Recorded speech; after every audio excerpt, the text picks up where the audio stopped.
Praise the lord. దేవుని నామమునకు మహిమ కలుగును గాక. ఈ ఉదయకాలం ప్రభు మనకిచ్చే అద్భుతమైన వాగ్దానము, నిన్ను స్వస్థపరచు యెహోవాను నేనే.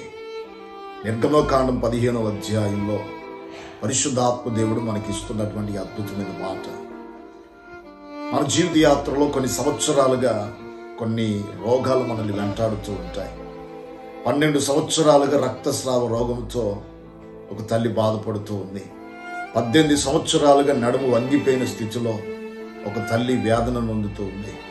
38 సంవత్సరాలుగా నడవలేని స్థితిలో బెతెస్దా కోనేరు దగ్గర ఒక వ్యక్తి పడి ఉన్నాడు.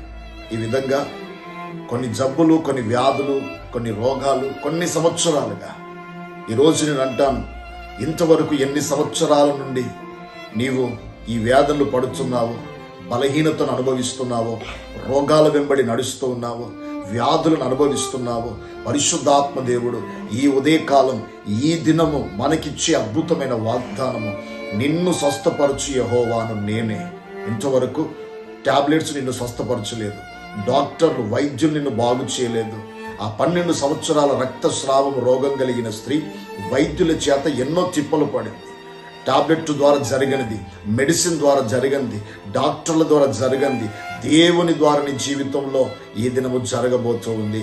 అది 12 సంవత్సరాల, 18 సంవత్సరాల, 38 సంవత్సరాల, ఒకవేళ పుట్టినప్పటి నుండి కూడా కొన్ని వ్యాధులు నిన్ను వెంబడిస్తున్నాయేమో. ఈ ఉదయకాలం ప్రభు మాట్లాడుతున్న మాట, నీకు అభయం ఇస్తూ, వాగ్దానం ఇస్తూ, దేవుని నిన్ను బలపరుస్తూ నీతో చెప్పుతున్న మాట, మెడిసిన్ ద్వారా, ఏమంటే డాక్టర్స్ ద్వారా, దేని ద్వారా జరగని కార్యము దేవుని మాట ద్వారా నీ జీవితంలో ఈరోజు జరగబోతూ ఉంది. ఈ వాగ్దానాన్ని దేవుడు మీ జీవితాల్లో ఈ నెరవేర్చునుగాక. ఆయన సాక్షులుగా ప్రభు నిలుపునుగాక. God bless you. God be with you always. Amen.